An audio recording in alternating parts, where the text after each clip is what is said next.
సహన తరువు పండించిన శాంతి ఫలం నీవు గురువులకే సద్గురువైనావు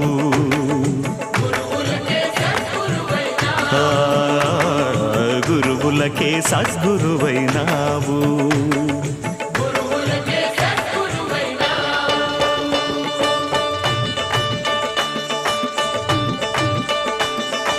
నిన్ను గని శరణమ్మని సన్నుతించు వేళ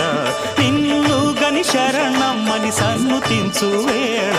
జన్మ ధన్యమవుతుంది బాబా మా జన్మ ధన్యమవుతుంది బాబా